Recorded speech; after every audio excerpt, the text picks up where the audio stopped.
Hello and welcome to Learning Electronic Music Production with Reason, Episode 3. I'm Dr. Lawrence W. Moore. I'll be your host, and this is my assistant Crafty. He will be the silent voice. Well, in any case, this episode is going to be useful for just about anybody who's interested in synthesis, especially learning the fundamentals. We're going to be using SubTractor from Reason to learn synthesis here, but this will be useful for those of you who are using plugins in general, because SubTractor uses the same terminology as the other plugins on the market, and so when you learn about filtering and resonance, low frequency oscillators, and envelopes, you're learning the same thing, the same knowledge that you can apply to whatever software you use. So this is going to be a useful episode for just about everybody interested in electronic music and synthesis, and anybody that's already advanced in synthesis, then maybe you could pick up a few tips here and there, but we're going to be covering the fundamentals for those of you who are a little bit new to it, or you've been using a lot of your sounds and stuff, but you want to see how you can really customize them, tweak them, or build your own from scratch. So without any further ado, let's get on it. Alright, here we are in my newly upgraded Reason 9.5.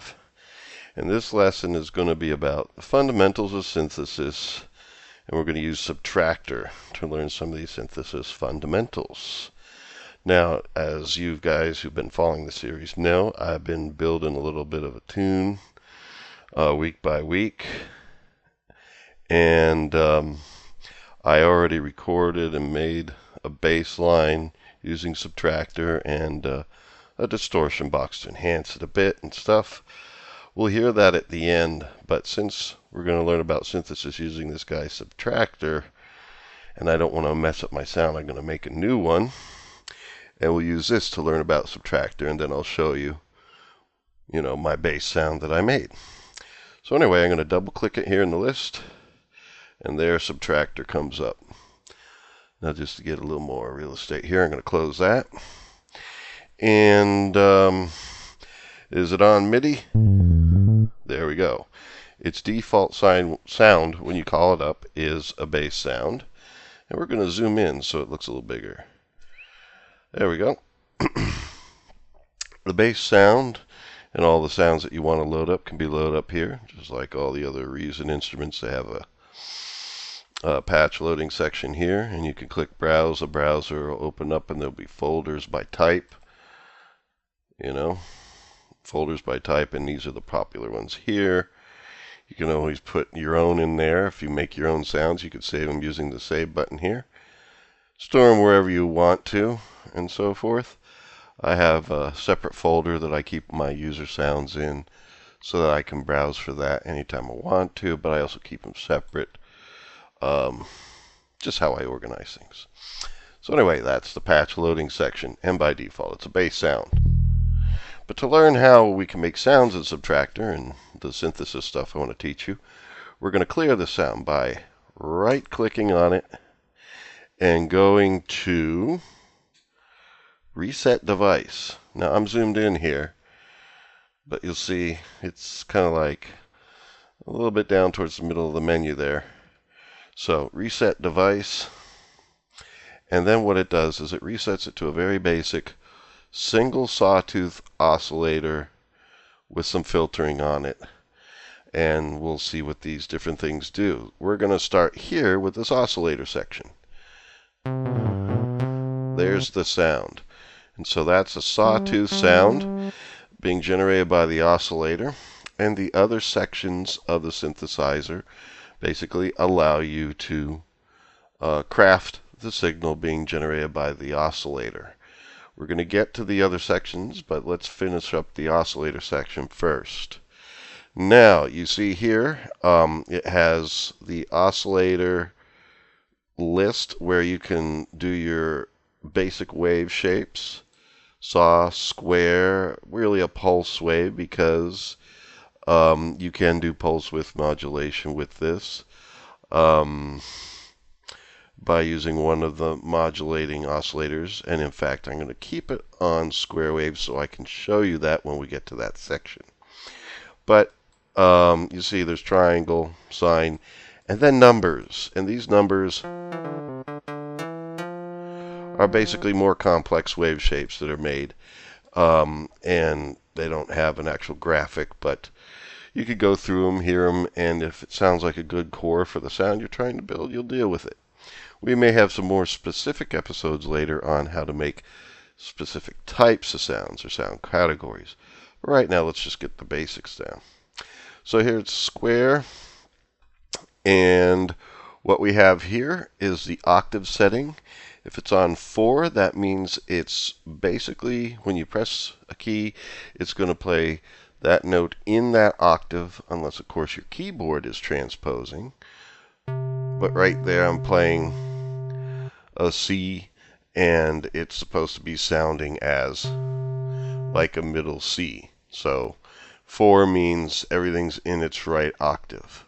I'll be making a bass sound here, and so I can show you. A lot of times what you'll do with bass sounds is put it down an octave, because due to their own nature, basses, whether electric bass or upright acoustic bass, they are octave transposing instruments where basically they sound an octave lower than the pitch they read on the staff. So basically they sound an octave lower than the actual written notes anyway. So if you're recording this with MIDI and then you eventually want to print that out on like notation, you don't have to worry about it. It'll be notated in the octave that they read it, and of course it'll sound the same. It'll still sound in the same octave. So this is a way in which you can inherently put that transposition right into the sound. You're not changing keys or anything, so you don't have to worry about it being, like, is this a problem if I have an internal transposition? It's an octave, so it doesn't matter. And plus, since this is the way basses sound, it's all good. Then you have semitones here, where you can transpose up a semitone, which means literally one note up from what's written, or the key that you're pressing. Like I'm pressing a, hold on, let me feel where I'm at. I'm pressing a C up an octave from the one I played before. But here, and then when I do that, it's up a semitone. Now, the way in which this can be useful is if you use 2 oscillators. We have to turn the second one on. And let's do this. Let's do 2 square waves. And then this one, I'll put in the same octave. So these will just sound like 2 square waves together. And then I'm going to put this one up here, up top, up 7 semitones, which means a perfect fifth.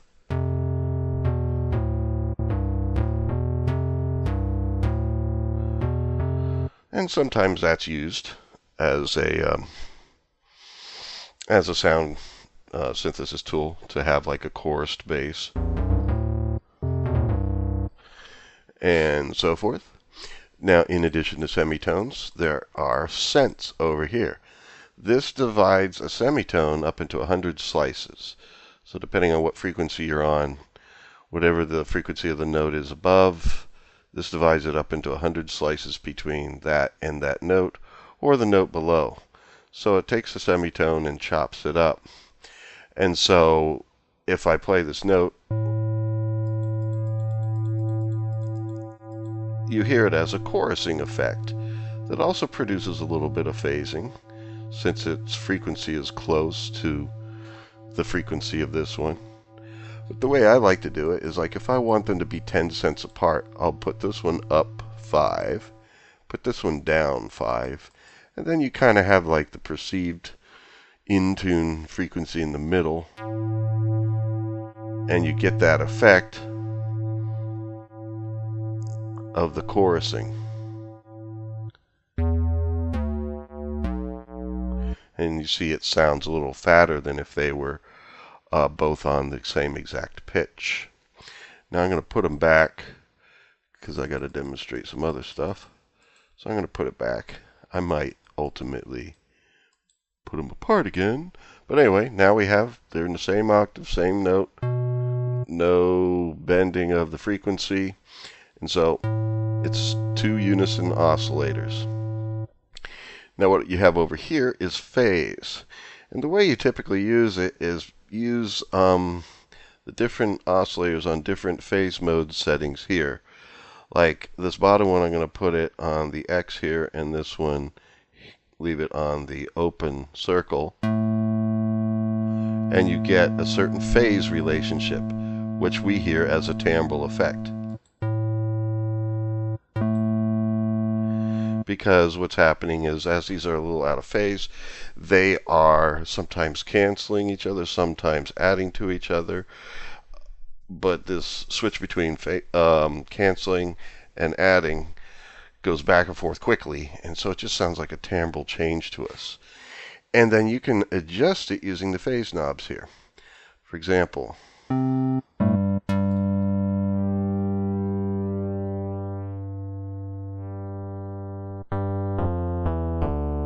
see, if it's all the way up here, then I'm hearing a lot of canceling. The sound is significantly quieter, a little more hollow.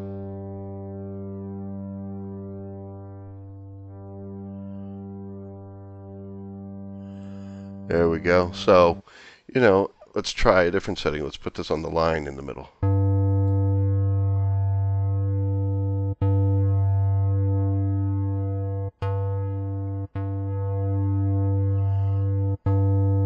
Like there's more canceling in the higher frequency harmonics, so it has a deeper bottom. And that sounds good for a bass. So this is something you can always play with. You hear it more clearly when you have two of the same wave shape. And then use their different modes, and then work with your knobs here.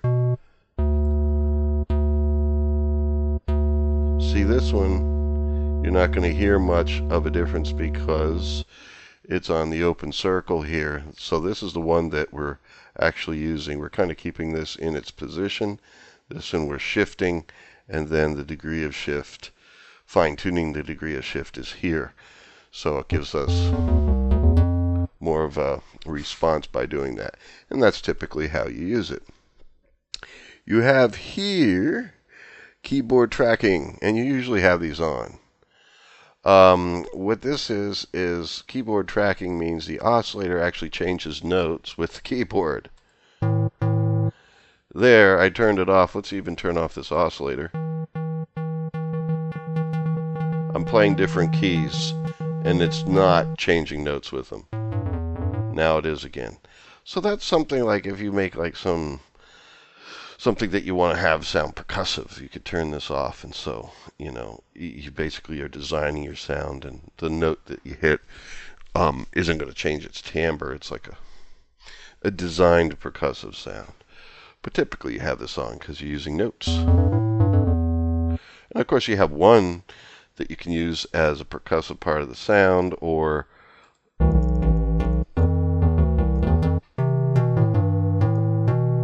in that case it's kind of like a drone, because the one oscillator is staying still and the other one is changing with the notes.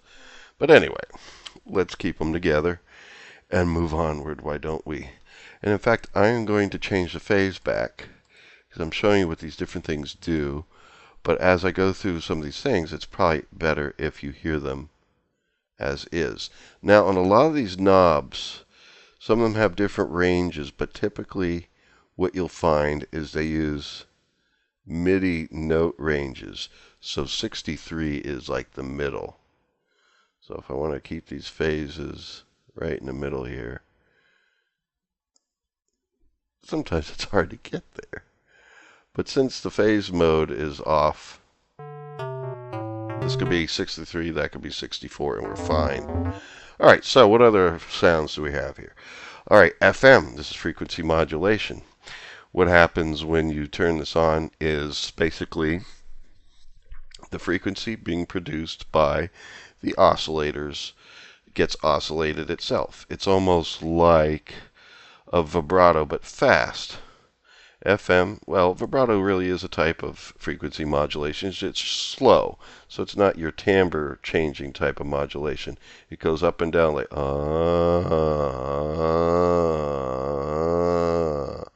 up and down in pitch. But when you move up and down pitch fast, what you start hearing is some extra higher frequency content added, and lower frequency content, but basically extra frequencies added that appear as like colors to the sound, and those are called sidebands. Now, some synthesizers have more precise controls over your FM, where you can control the amount that the pitch is being bent up and down, as well as the rate, how fast it's being bent up and down. In this case, you just have a single knob, so it basically does the 2-in-1. But we'll hear how it sounds.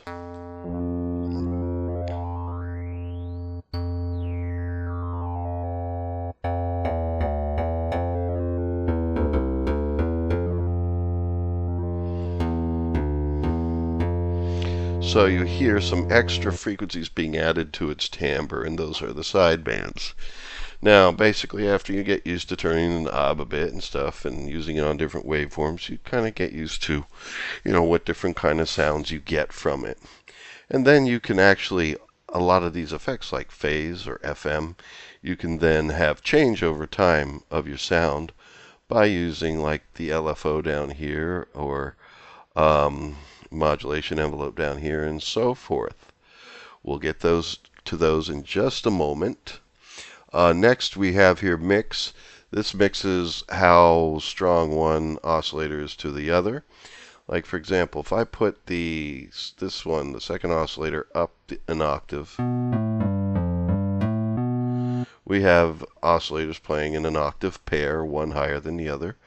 If I turn this to the right, we hear more of the higher octave, to the left, more of the lower. Now, it doesn't matter whether it's octave or whatever. Basically, you're mixing the settings of this oscillator compared to this oscillator. And so as you go to the right, it shifts towards making oscillator 2 louder, and oscillator 1 disappears gradually. When you shift towards the left, it's the opposite. Ring modulation down here just adds that effect to it. It doesn't even give you a knob like this to control it. Ring modulation really is fast amplitude modulation, so it's kind of like a cousin of FM. But here it's just like a turn on. What it really does is add some emphasis, and since it's fast amplitude modulation, really at this rate it sounds like just a timbral shift that sounds a little bit more buzzy and so forth. So you just switch it on, see if you like it or not. Other synthesizers give you a little more control over ring modulation and amplitude modulation, but this one does not. Its strengths are in other areas. Now we have, let's do noise next. Noise is something you can turn on, and what it does is it just produces noise. Let me turn off one of the oscillators so they're quieter. So you hear the tone of this oscillator plus being generated by the noise generator here. It has settings for decay. This is how quickly it fades away. Like once you press the note, it's almost like once the note is pressed, how long does it last before it goes away? And as you see, just by moving it down just that much, it shortened it a lot. Because typically this noise is frequently used in a lot of conventional sounds as like an attack emphasis.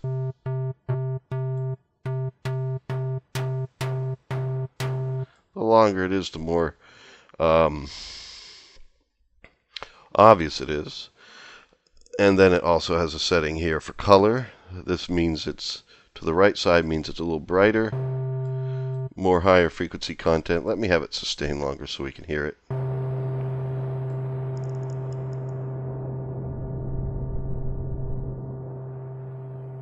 So there you go.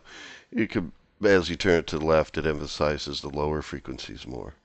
So That's a color shift. And then over here's the level, the loudness of the noise generator.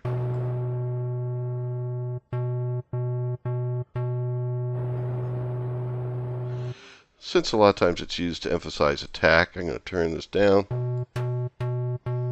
Turn its level down. So there you hear it just has a little puff, a little tss, tss, tss on the attack of the note. That could be used in conjunction with your filter and some envelopes I'm showing you in a moment to emphasize it or to pronounce attacks. So I'm going to turn it off because I just wanted to keep it as a simple sound right now so you can hear more specifically the different parts we go through. LFO1. What an LFO does is a low frequency oscillator, meaning that it oscillates, but it oscillates at slower speeds, and typically it's used as a modulator. And what it does is then you assign it to control different parameters here to oscillate them.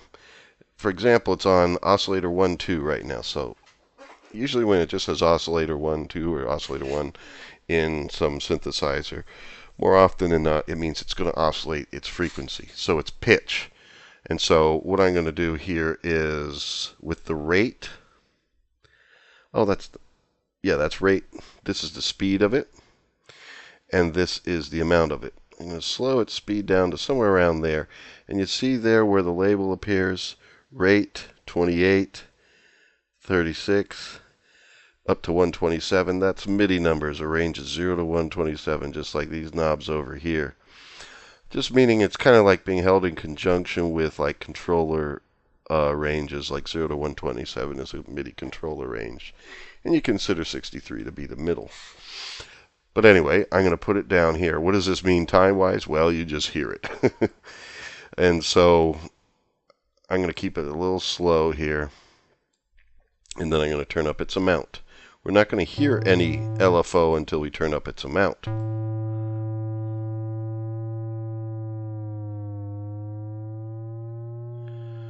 Now we hear it slowly modulating up and down. And the amount is the width in frequency range, how far up and how far down it's going. But that's because we have it assigned to oscillator's frequency. Now we could have oscillator 1 not be modulated and just have oscillator 2 be modulated.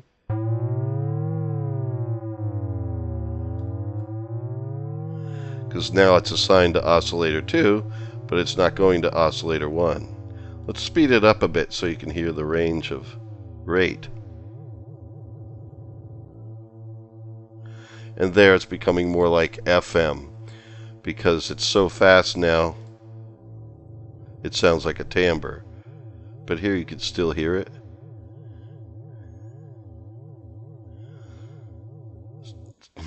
B science film stuff there.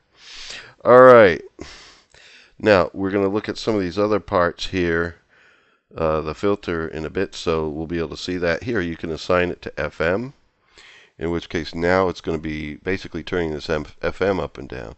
You won't see the knob move, but the effect of it will happen.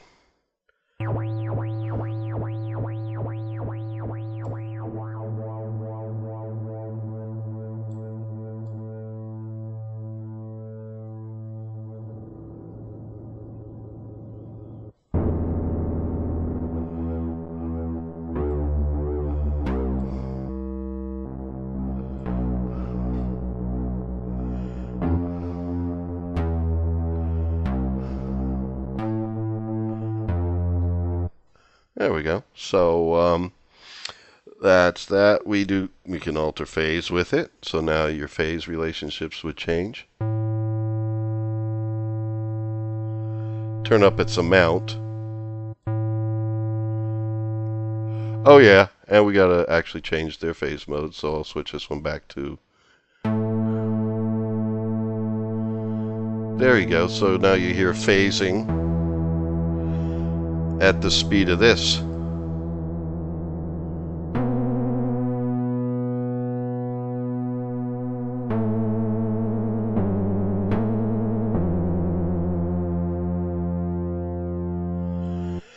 Now, I said before, with the square wave, there's pulse width modulation. I'll be honest with you, I had a brain fart. Um, there's no assignment where you can go to the pulse width modulation to change its pulse width, but you can hear a similar type effect with this phase relationship. And in fact, it's sounding to me a lot like pulse width modulation. So in this case, it could be used in the same regard, or to get, similar results, really. And then you can change your mix here with LFO. Oh, I turned it off.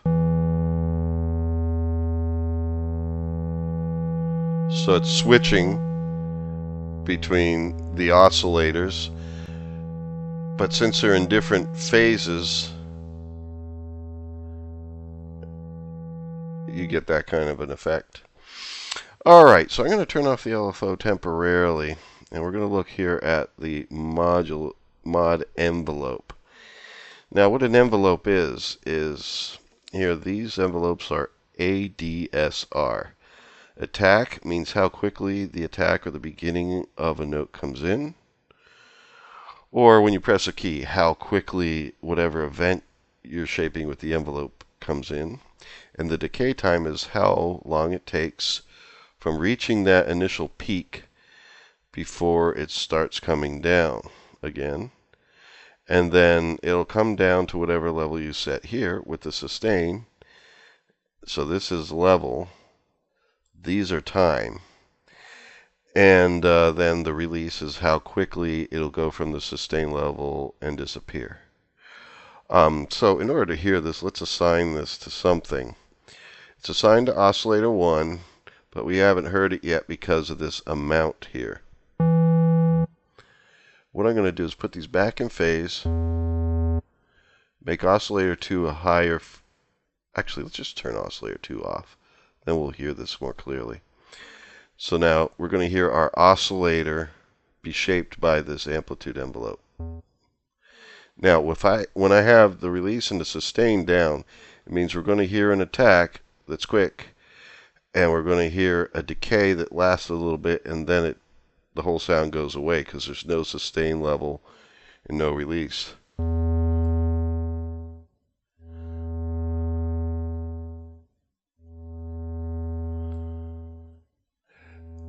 And what's happening here is this mod envelope is just happening at the speed of your rate here.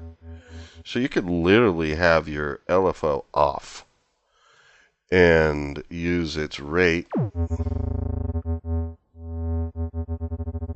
to control this. Alright, now you could take whatever shape you have here. Let's make it slow. So we're hearing that shape of it comes in with an attack, its decay is a certain amount of time, and then it goes to 0, where it's like just sounds like a oops.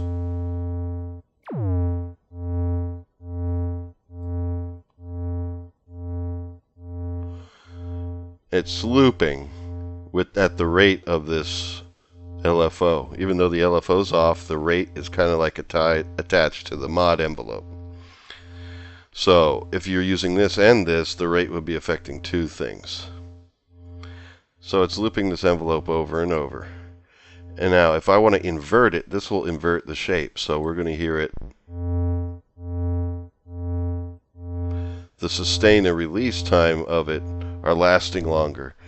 Now there really isn't a release because it's looped. It's, it's going with the LFO's rate here. Now if we turn this rate off,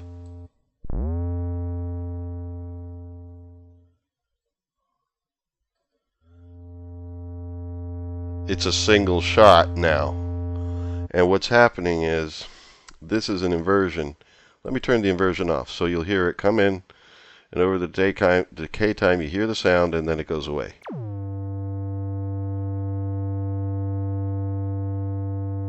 Hold on, it's not going away. There it is. It's going away now. Oh, I see the rate's really still there. It's just really slow. And now it's going to disappear and be gone for a little while. And then it comes back. All right. Well, anyway, you see the idea here. Um, we could have it just control oscillator 2. So oscillator 1 could be on. Oscillator 2 comes in. In order to hear it as a difference, though, we need to make the oscillator 2, how about like I put it up an octave so we can hear it come in and out. Let's give it a slightly faster rate so we hear it coming in and out.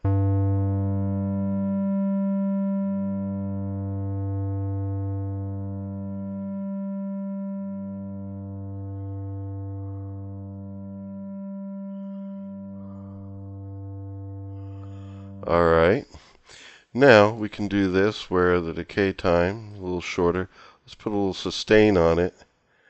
That'll release. So now you'll hear it come in, then drop down to a sustain level, and then go away a little bit, and then it'll start that shape again.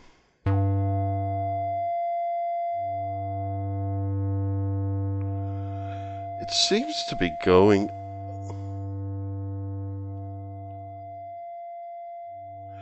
I don't know why it's doing that.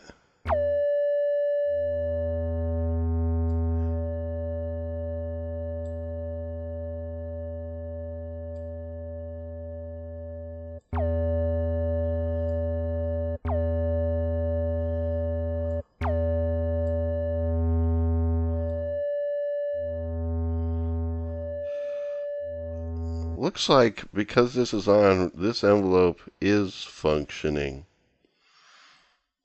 Although that's higher than an octave. This is a little bit funky. Hold on, let's put it back here and just have its difference be phase. No. Somehow, it seems like its shape, there must be something else here affecting it. We'll see as we go on, and I'll point it out when we find it. There's something else affecting it here, because it's not just shifting between oscillator 1 and 2, because that's too high of a pitch for what we're doing here. But this is what I'm going to do for now, is turn it off by turning down its amount. And I'm going to turn down this thing's amount so it's not doing anything either. Okay, so that's a modulation envelope. Next we have filter 1.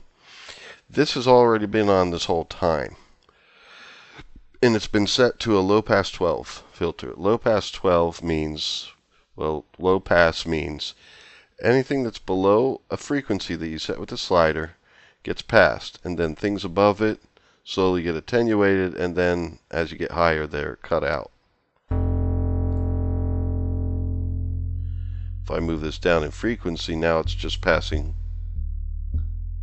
low frequencies, and it's cutting out the mid and high range frequencies.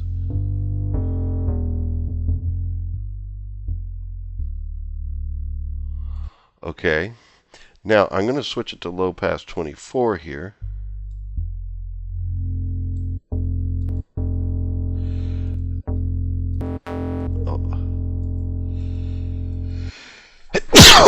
Oh yeah, sorry about that. Alright, so if you can hear the difference, low pass 24, the 24 stands for 24 decibels. That's the reduction of the filter. And so in the low pass 12, you still hear some of these lower mid and middle range frequencies still kind of there. And in the 24, you hear them really pulled down that you don't really hear them anymore.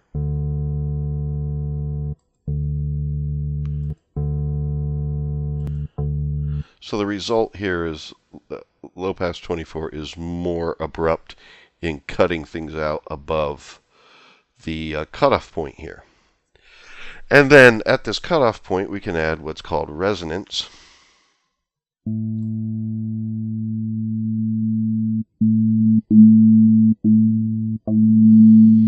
which is emphasis at this frequency of cutoff.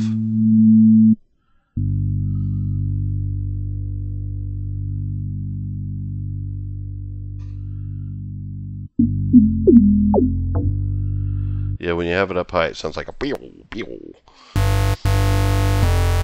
Whoa. I bumped it and it went to a different filter, sorry.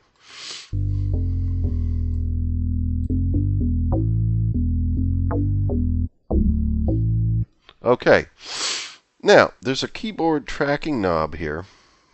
It's useful. I'm going to turn the resonance off, but we still hear where the cutoff point is.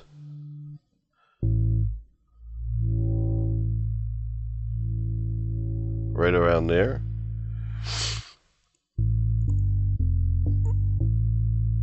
Now, if I play this note here, then an octave higher.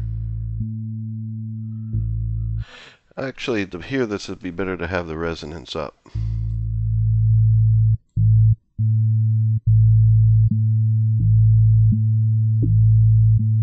With the resonance up, this is emphasizing this cutoff point.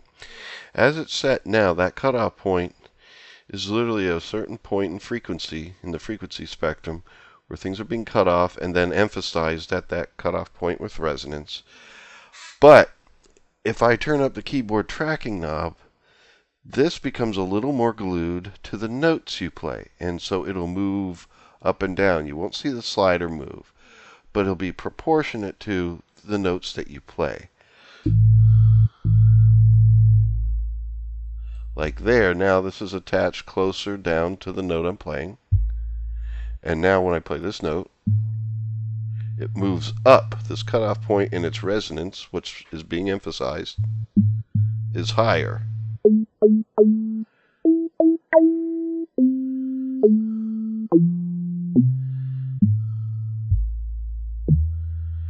So now what we're hearing is that low-pass filter is moving up and down with the notes I'm playing.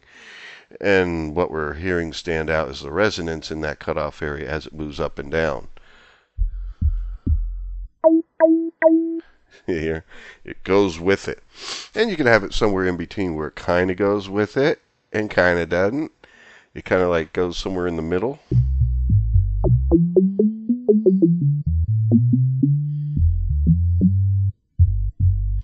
Like here, I don't hear its the cutoff as close to the fundamental pitch, like the note I'm playing, as it would be if I did this.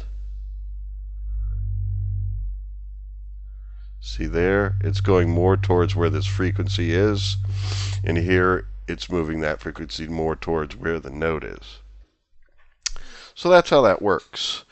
Now we have other filters here other than low pass. We have notch. And what this does is now this is a center frequency, meaning wherever this frequency is, let me turn this down, it's going to take out frequencies there. And then, so I'm going to turn this down so it's not tracking the keyboard. And then it passes things above it and below it.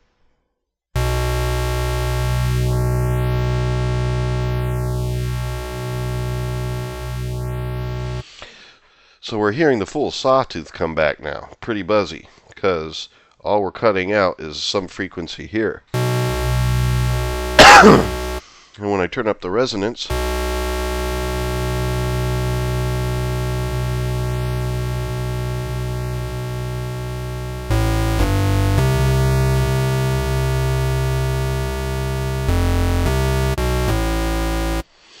you know, it kind of stands out there a bit, but let's turn on the keyboard tracking so it moves along with the keys I play. Alright, that's a little loud. I'm sorry about that. Those of you who don't like loud things coming at you. Alright. Now, high pass is the opposite of low pass. And it's set to a 12 dB. So it's a partial reduction to a lesser extent than like a 24 dB, as we heard over here. And in fact, there is no HP24 here. So what this does is this passes frequencies above here. Let me turn this keyboard tracking down, so now we can hear where this cutoff point is.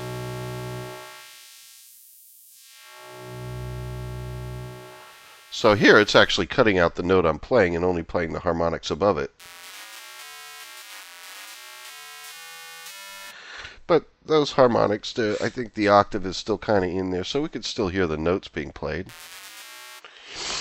Alright, and then we can emphasize that area.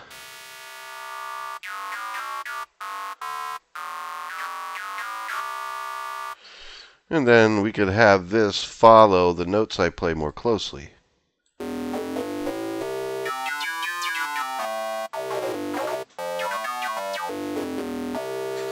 Alright, and then over here we have bandpass 12. This is the opposite of the notch. This will pass things around the center frequency and cut out what's above and below.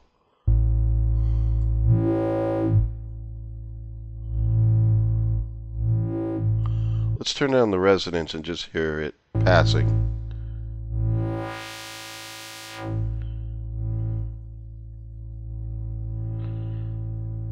Now it is with keyboard tracking, so let me turn that off, and now it'll just be in one area.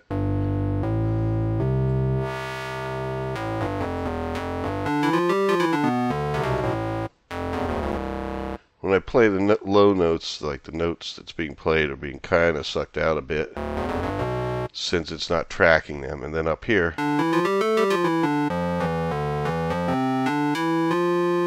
that's around where this bandpass frequency area is. And you can emphasize that area more.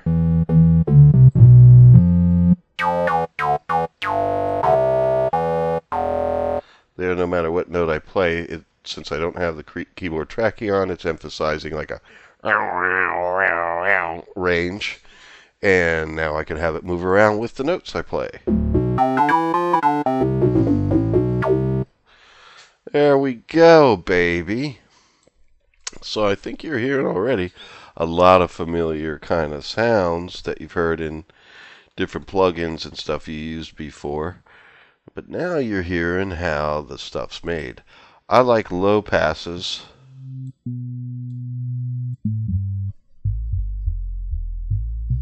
Especially for basses.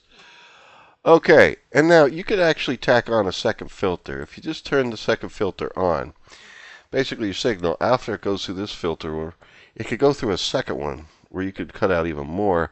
But since this is already cutting out some,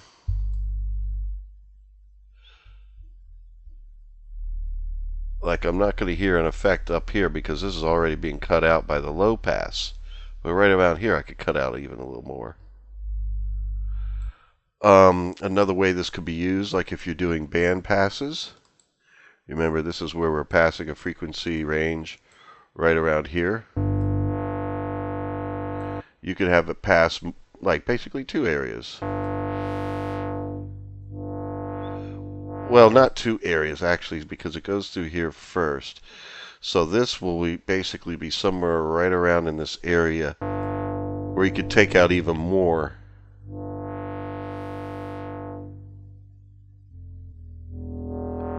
So here I can basically emphasize the lower part of this area or the upper part of the area, since it's a band pass.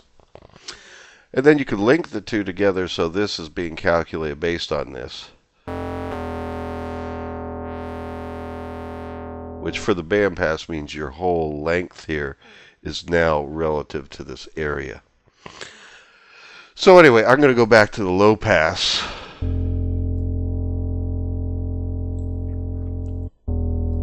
We're passing right around here. Emphasize it a bit. And since it's linked, yeah, this is actually,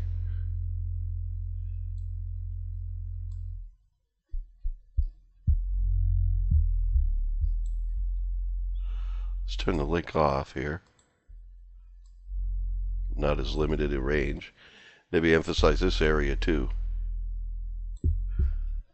There we go. That's giving a little more of a thud on it.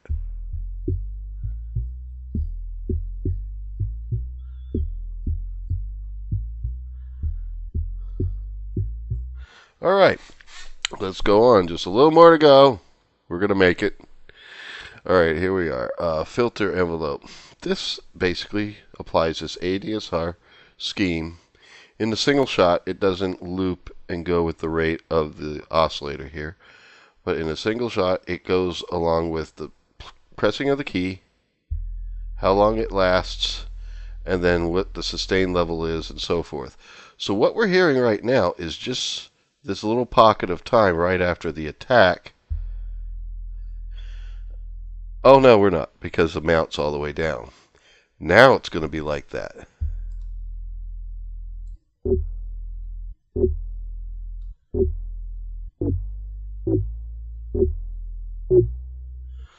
So, I mean, the filter's still having an effect anyway. This is just saying to what degree this envelope is affecting the filter.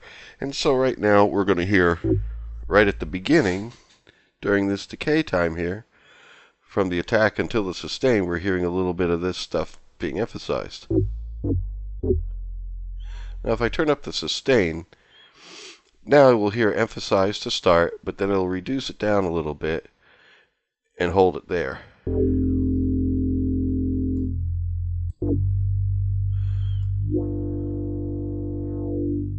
So this is how much that resonance and this filtration is standing out.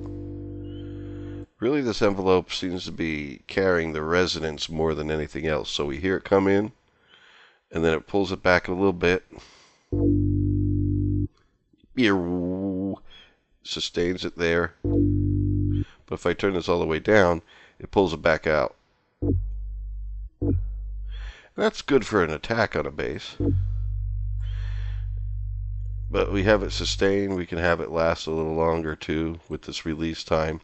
Basically, after you release the note, how long does it last? Now, whatever you set here will still also be affected by your master amplitude envelope here. This is the overall amplitude of what's being played. So this has a long decay time here. Now I'm turning off the sustain, so we're only going to hear almost like a plucking. But let's put the sustain back on. Now we could turn up the release time, so when I release the key, now there's a little tail of it lasting afterwards. Yeah, that's longer. Let me put it right around there. So now when you play notes,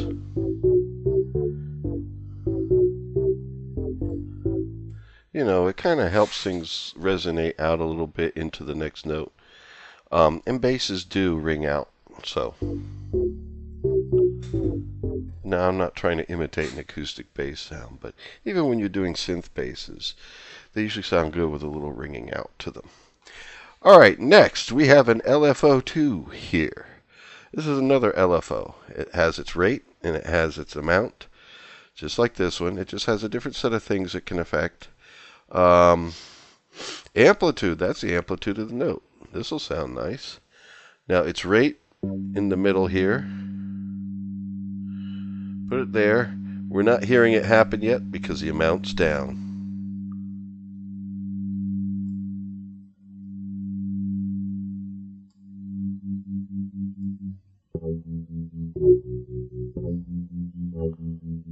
We could do filter frequency too, although that filter I don't think is having a huge effect on the sound. Oh, it is.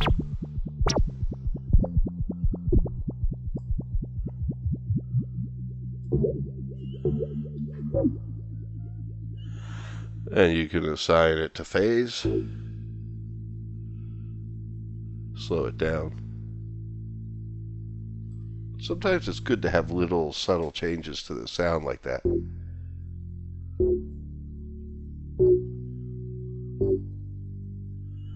That sounds pretty cool.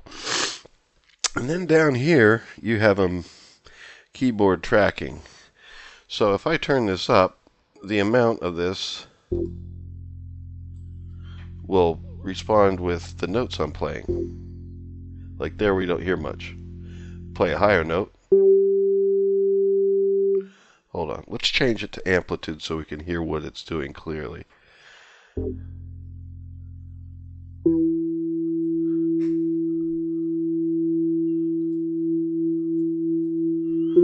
Alright, so it's at this speed on a higher note. And on a lower note, it's slower. So the keyboard tracking seems to be affecting the rate. And then here you have delay. How long does it delay before this starts happening?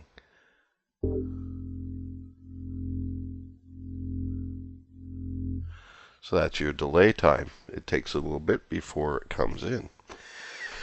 Okay, so that's LFO2. If you want to turn it off, just turn down its amount. Let's turn the keyboard tracking down too. Now here we have velocity, and this is what velocity affects when you play something. Right now, these are all evened out, so it's not affecting anything except for filter envelope. So let me hit a key soft. Now hard. Like there, I hear more. I hear more of the filter envelope affecting the filter. Turn it up even more.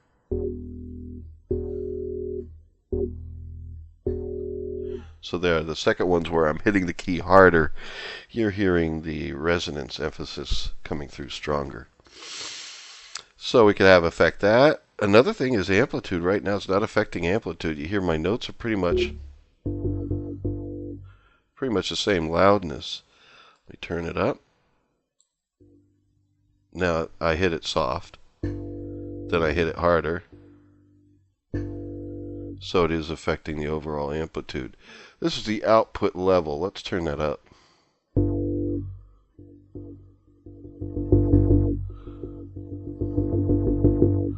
There we go. So now the velocity is affecting the loudness too.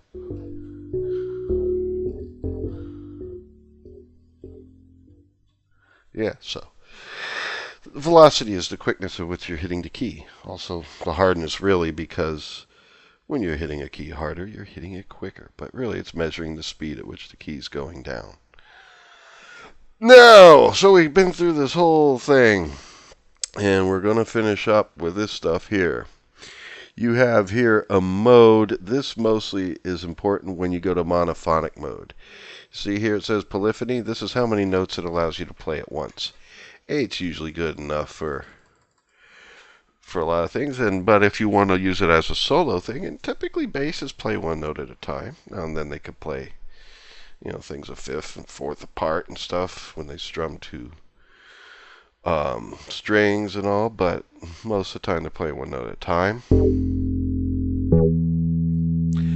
There, I'm holding one key. Now I'm playing the next. It takes the note up to the second note because, all right, we got a new note, so it lets go of the first because you can only have one at a time. That's monophonic. I'm going to turn down the volume here. That's a little striking. So there's no any holding over of notes on top of other notes now. If you turn up your release time, maybe the sound will decay out a little bit more over the next note. But you have two settings here where you can control this a little bit. Do you want it to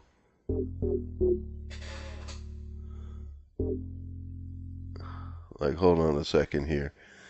Legato means a little separated. Or no, in this case, the legato is bending from one note to the next. You're not hearing much of an attack on the note. And that's because I'm playing the next notes before releasing the key of the first. So you can get effects like that. But in this case, it turns that off. There, I was holding some notes over, but as soon as it went to the next note, you hear the attack of the next note. So that's when you're using monophonic. How does it allow this to happen? Or if you're on two notes at a time and you try to play chords or something, when you get to 3 notes, it takes out the first one you played because it's only allowing 2 at a time. But we're going to go back to monophonic again and turn this up. Portamento is bending in between. And this sounds really good with legato. Because what you want to do is like you hit a note, then the next one.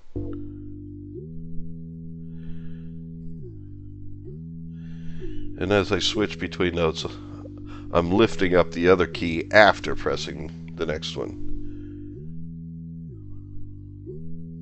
And so this is how long it takes to get there. Yeah, there, it takes a little while. Okay, so we have that. Let's see, down here, I'm going to put this in the middle, turn it off. But this is your mod wheel. What does it affect when you use it? Right now, it was originally set to filter frequency, so let's move the mod wheel.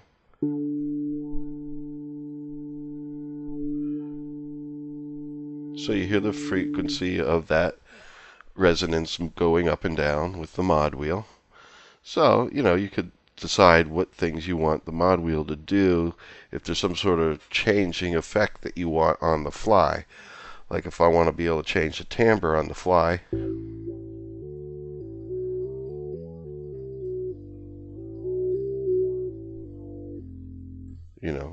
I decide what I want to be changed with the mod wheel moving. And then there's pitch bend. And this is where you can say how much the pitch bends. And this is in semitones. If we want it to be an octave, we got to put it on 12.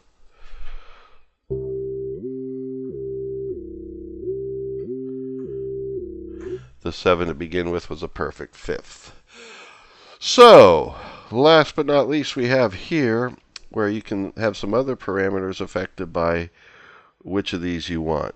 You can have either expression, breath, which are two different MIDI controllers. Like sometimes you have a keyboard that has in the back somewhere where you can plug in an expression pedal. Or you can have a breath controller where your breath is measured by the controller, and these are ranges of 0 to 127. And then there's also aftertouch. This, most keyboards have it, but not all do. But like when you press a key and then you're holding it, if you push harder while holding it, then you're executing aftertouch. Let's have it affect the filter frequency. Turn this up a bit. So I'm going to hold a note, push down more, release a little. But I'm holding the key the whole time. So, that's another thing you could do, and you could have it control all sorts of things, like LFO1. Let's even leave it on filter frequency and also have it affect LFO. Gotta turn it on here, but you don't even have to set these. Well, you do the amount at least, I think. Or the rate.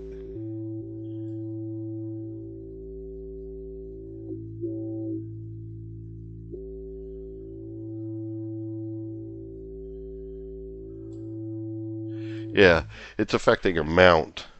So if I turn the amount all the way down, now I'm pushing it down, and it gives it some amount, even though the knob's turned all the way down. It's giving it amount, but the rate is something you set with the knob.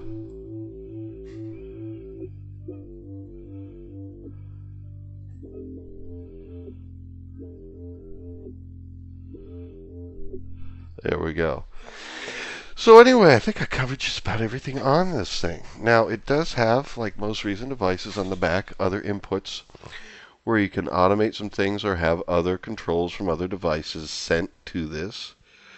This can be controlled. This is how, like a step sequencer or the arpeggiator can control this using CV input, which controls your pitch, and gate input, which controls note on and note off. And so as you have other devices, they a lot of times will typically hook into those to control this. Like you hook up an arpeggiator, its gate and CV outs connect to the CV and gate out of this, in of this, pretty much automatically, and then the arpeggiator controls when notes go on and off, and so forth. And then over here, you have all these different things as inputs, so you can control oscillator pitch even, which is basically almost the same as this. Except here it would be controlled in a different way. You'd have maybe some outside controller moving it up and down or something. So it's called wee wee wee or something. Alright, so we have that. The oscillators. You can control FM amount. Remember the FM knob there. Filter frequency, filter 1 resonance. So this would be the cutoff frequency, this would be the resonance. Same thing here, controls frequency, but not resonance on filter 2, not there. Amplitude level.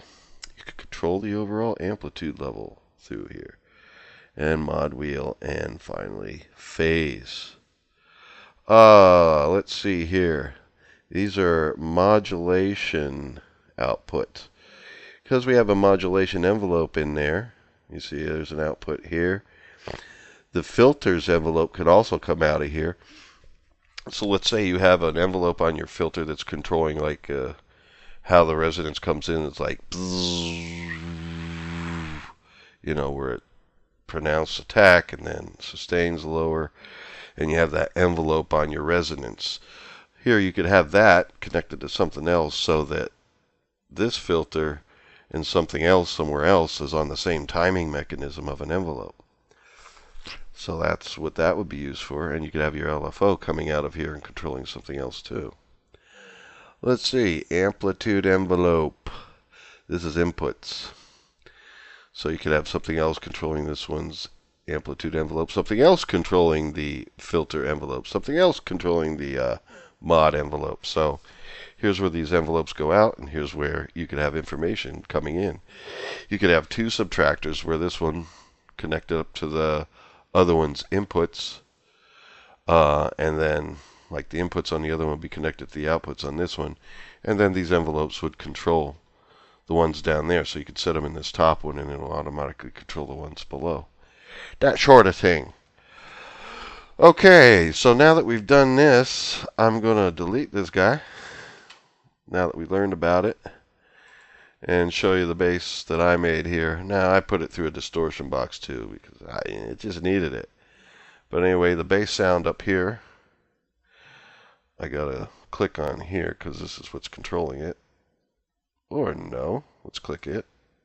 Oh no, we gotta go to the sequencer and click on the appropriate track. There we go.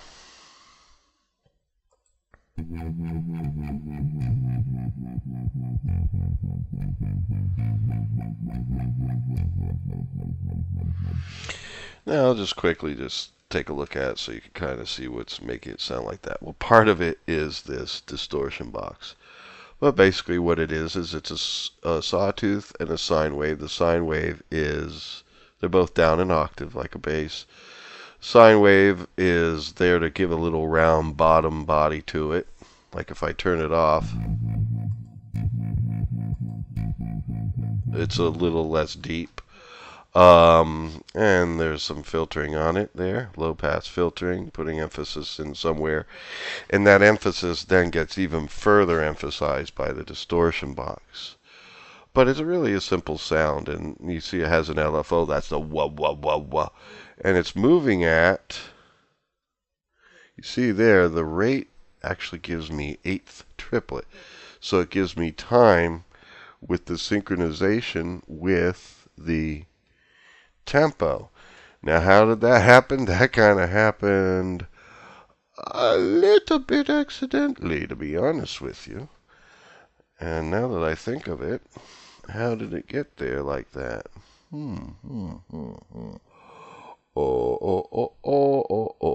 Any of these things have anything to do with it? No. And it's, yeah, how did we get that? It's just turned on. I don't know how it got synced to it. Filter frequency there, triangle wave there. Not sure how, well, hold on a second here. Here, is the LFO being controlled by anything? No. No, it's not. Just a filter frequency being controlled by something. And what's it being controlled by? Some curves over here. But that's in the sequence, so we're not even hearing that.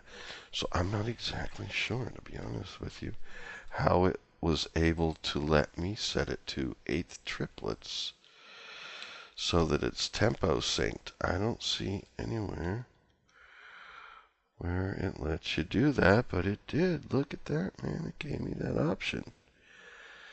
Oh, dear. Perhaps it's something I bumped down here. I don't know.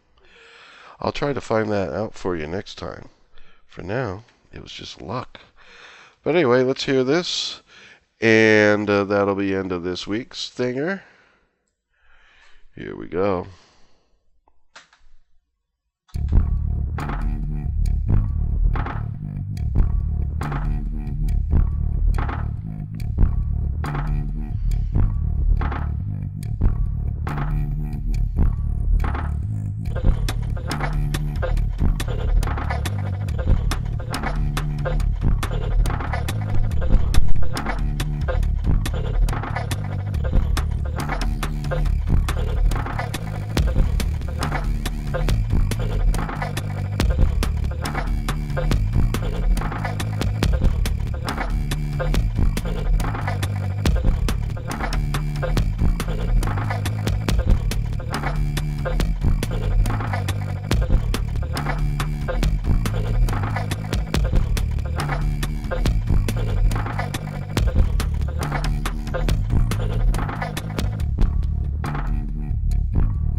Yeah, sorry, put my microphone up.